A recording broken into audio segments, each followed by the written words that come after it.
Welcome guys to Game 1 Guardcon 2017. First game in the tournament for me was versing the #1 player in New Zealand, although he has taken Highborn Elves to this tournament. Usually Highborn Elves are a difficult matchup for my Sylvan Elves. Pyro and strong shooting is a difficult combination for us Toughness 3 Naked Elves.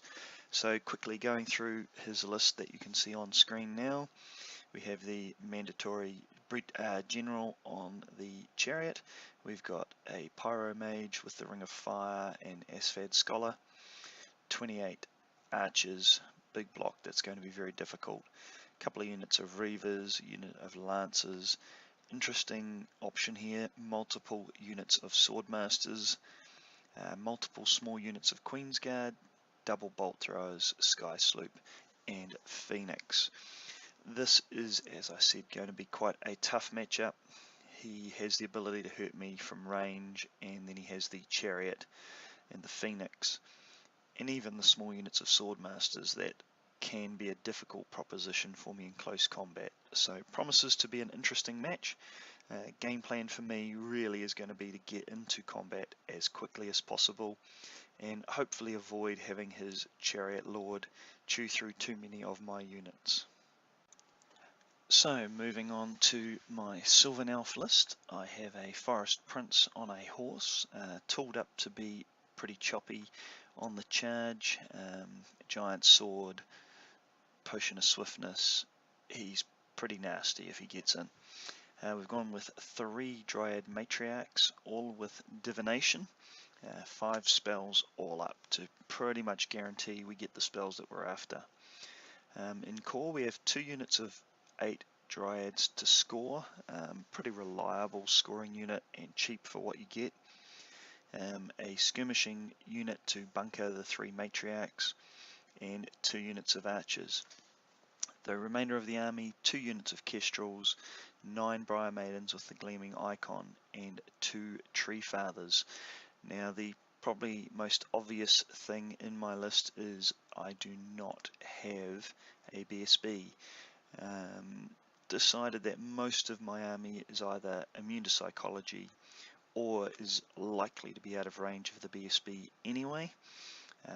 With the bonus range from divination, more often than not I will be able to give a unit cold-blooded, and therefore hopefully avoid the need for a BSB. We will see how this plays out during the tournament, but in theory and in the practice games seem to work reasonably well.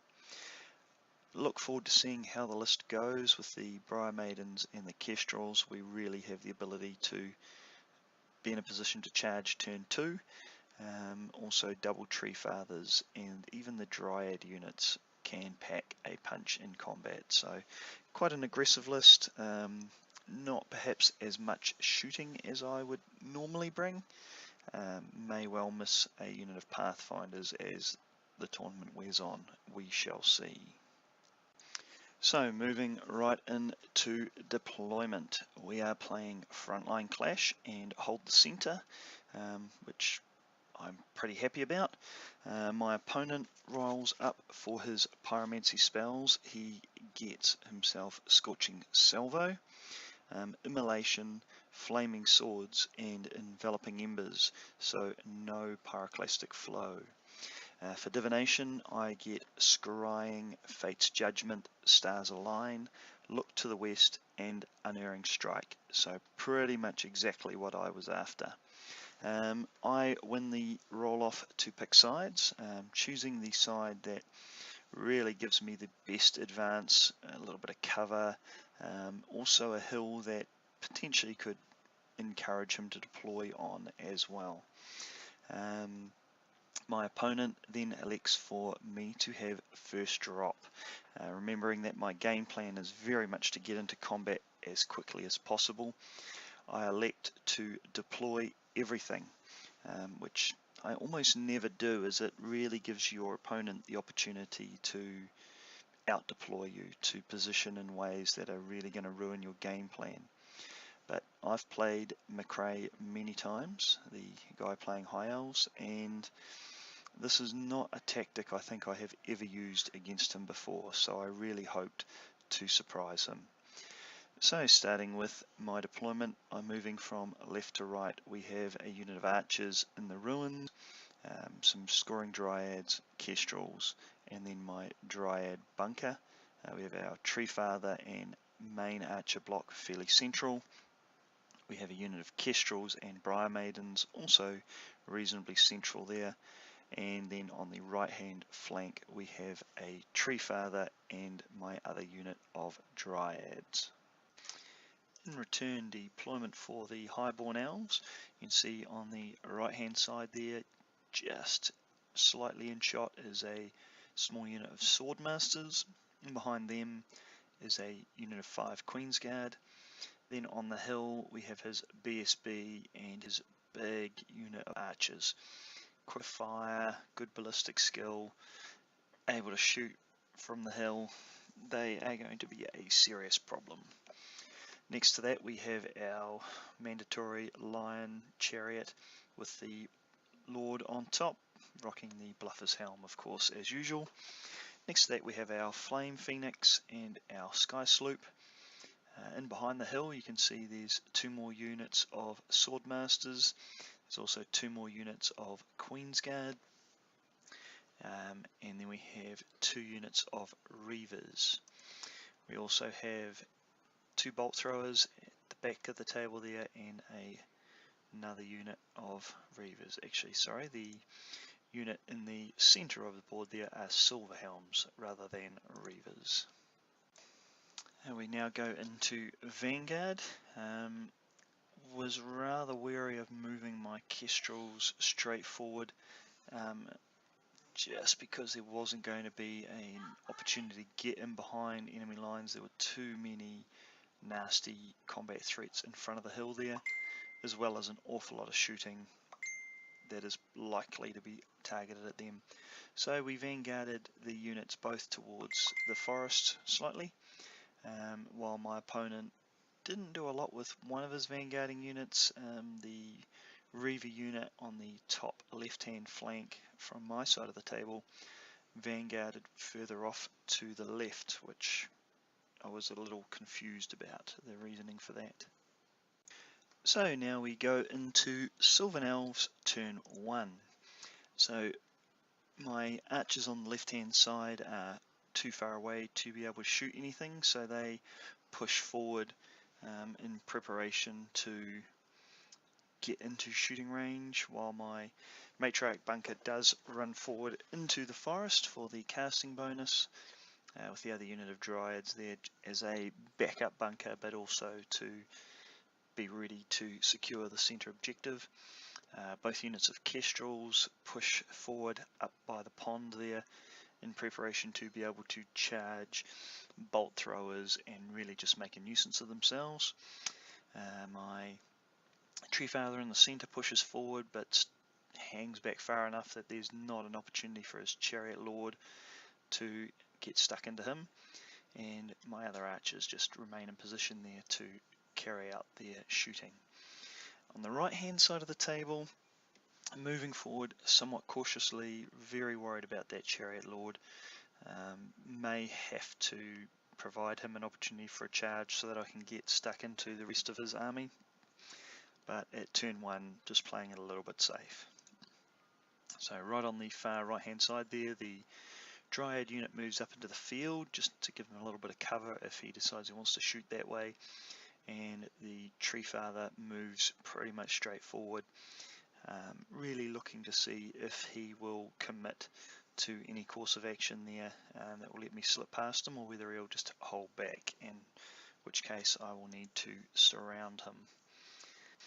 For the first magic phase of the tournament, unfortunately I roll double 2s, so a 4-on-2 magic phase, while not ideal, does give an opportunity to 4 dice a spell and pretty much get it off. So we 4 dice a big unerring strike on his Flame Phoenix there in the center of the board. We roll far too high for him to stop that, and we manage to chip off 2 wounds onto the Flame Phoenix. In shooting, we follow that up with a great volley of arrows into his Sky Sloop from our archer unit. Not bad for a unit of 14 archers. We managed to pick off 3 wounds onto the sloop as well. So a reasonably successful first turn of shooting. So now we go on to Highborn Elves turn 1. Surprisingly, he shuffles around behind the hill and kind of gets his units a little bit tangled up there, I feel, in the back of his army. He's really preparing himself for the Kestrels to charge in, having his sloop, lancers, swordmasters, Flame Phoenix, Queen's Guard, archers. Pretty much everything turns to face that threat, which is job done really. Even if the Kestrels do die, that means the rest of my army can advance fairly aggressively without having taken any damage. The Chariot Lord moves forward, zoning off really a huge area in front of his archers. Probably the best plan is going to be to sacrifice something to it so the rest of the army can get past. On the far right there, he just moves a unit of 5 swordmasters up in front of the Dryads. While on the far left, he surprisingly moves his unit of Reavers further around and behind the forest. So we go right into Magic Phase. A huge 10 dice to 6 Magic Phase for the Highborn Elves. This is a serious problem. Pyromancy has the capacity to just obliterate my army in 10 dice, turn 1, not a great start.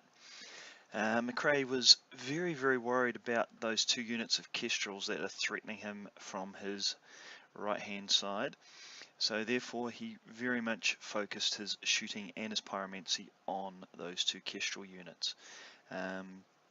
Through a combination of the bolt throwers, the shooting and the pyromancy, he managed to completely destroy 1 unit of Kestrels and inflict 3 wounds on the other. He was disappointed, but so was I. That was a fairly successful round of shooting. He also managed with his Scorching Salvo to kill 1 Dryad and 1 Briar Maiden. So while he felt a little bit hard done by perhaps, 5 more turns of that and I'm going to be blasted off the table. So really just reinforce the fact we have got to get into combat as soon as possible. So moving on to Sylvan Elves turn 2. At this point it's time to start engaging him. The Kestrels charge the closest bolt thrower, while the Dryads out on the right flank charge into the Swordmasters. I knew it would be a touch and go kind of a fight. Hopeful that perhaps I can get the luck of the dice and break him with the +1 combat res from a charge. It's going to be a little bit close, but should kill enough of them that they won't be a threat to the Tree Father even if they do win combat. The Briar Maidens with the Forest Prince are able to run past his Chariot Lord, getting out of line of sight, as is the Tree Father. So we're now putting pressure on him in 2 different directions. The Tree Father in the central area of the board is also out of line of sight. The Matriarch Bunker runs forward to be able to put pressure on with magic, and again, really there isn't anything in his army that that unit is afraid of other than his Chariot Lord. The archers move up a little bit closer to continue raining arrows on to his army, while the remaining Dryad unit moves a little bit closer to the center objective, and the archers on the far left side move forward far enough to be able to start picking off the Reavers that he has left up in the top left hand corner. So moving on to our magic phase. Magic phase, I roll up 8 power dice to 6, so again not quite the split that I was looking for, but you got to make the most of what you manage to get. So I start off with blasting his Sky Sloop with my Divination Magic, managing to get that through with a miscast, destroying the sloop. I also managed to kill off 2 Highborn Lancers and 4 Queensguard and 2 Reavers on the left hand side, thanks to shooting. So all in all, another reasonably successful shooting and magic phase. So now we move on to everybody's favourite part of the game, combat. On the right hand side there, the Dryads don't really deliver the performance that I was hoping for. We lose 5 Dryads and in return only kill 1 Swordmaster. But fortunately the Dice Gods were on my side and they hold their nerve and continue to fight for the next turn.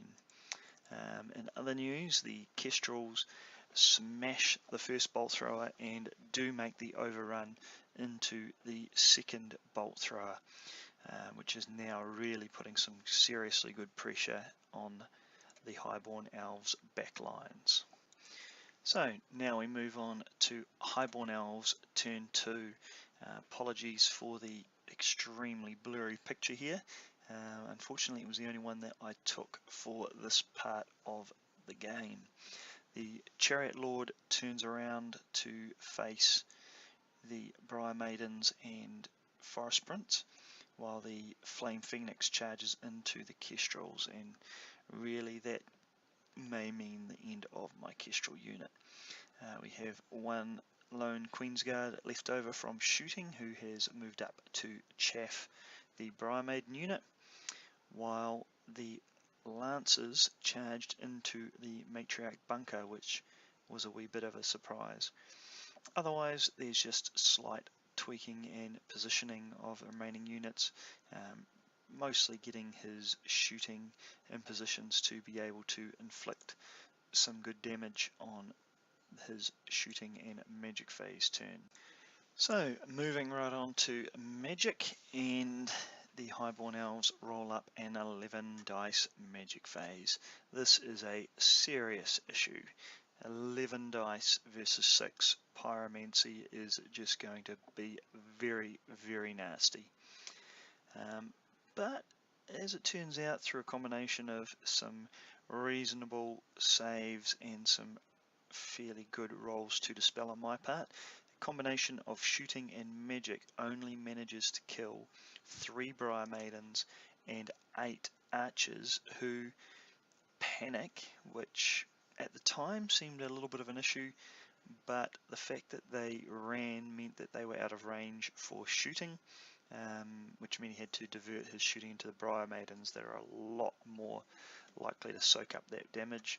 Losing 3 Briar Maidens, while it hurts, is not game ending. In combat, as I predicted, his Lancer unit really wasn't able to inflict much in the way of casualties at all against the Matriarch bunker, with the Matriarchs going first, 3 attacks each with Hatred. They really did do a good number, killing 2 Lancers, and the lone Lancer who was remaining failed to inflict any wounds at all. Running away into the pond, unfortunately didn't die from dangerous terrain. In other news, the Flame Phoenix absolutely whiffed. The Flame Phoenix and the Bolt Thrower failed to inflict any wounds on the Kestrels. Even better, the Kestrels managed to inflict a couple of wounds on the Bolt Thrower, meaning that the Phoenix and the Bolt Thrower had to take a break test, and they failed. The Flame Phoenix running off the board, and the Kestrels managing to continue harassing the back lines. Really, really lucky opportunity there for me to get in behind him. and on the right hand side, again, seriously good luck for me with the 4 Swordmasters managing to kill just 1 Dryad in this phase, and in return the Dryads kill 2 Swordmasters. This time the luck is with the Highborn Elves though, and they hold to continue fighting on the next turn. So now we move on to Sylvan Elves turn 3. The Forest Prince charges out of the Barmaiden unit into the lone Queensguard who is chaffing him. The Matriarch with just 1 spell charges out after the Soul Lancer to chase him off the table. And the lone Kestrel who is left charges into the Queensguard in behind the enemy lines on the hill.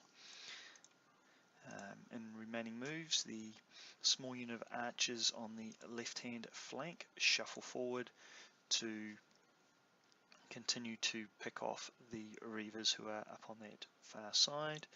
The Dryads maneuver themselves up towards the centre objective. They're now within the 6 inches required, while the skirmishing Dryads position themselves to be able to continue harassing the Highborn Elves with their magic.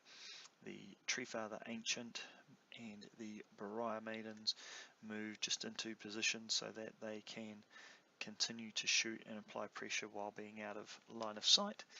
And the other Treefather moves up behind the Lion Chariot, ready to charge that archer unit on the hill that is worth a serious amount of points. Moving on to our magic phase, we roll up an 8 to 5 magic phase, but fortunately we do manage to channel. And in our in our magic phase, we manage to kill 3 Queensguard as well as 4 archers on the hill. Really not as significant as I would have liked. Very little shooting takes place, but the arch unit that was fleeing did rally, so hopefully we can shoot some more in the following turn. In combat, the Lord kills the lone Queensguard and overruns. The Swordmasters kill just 1 Dryad, and the lone Dryad kills 1 Swordmaster. So we end up with a tie on that right hand flank.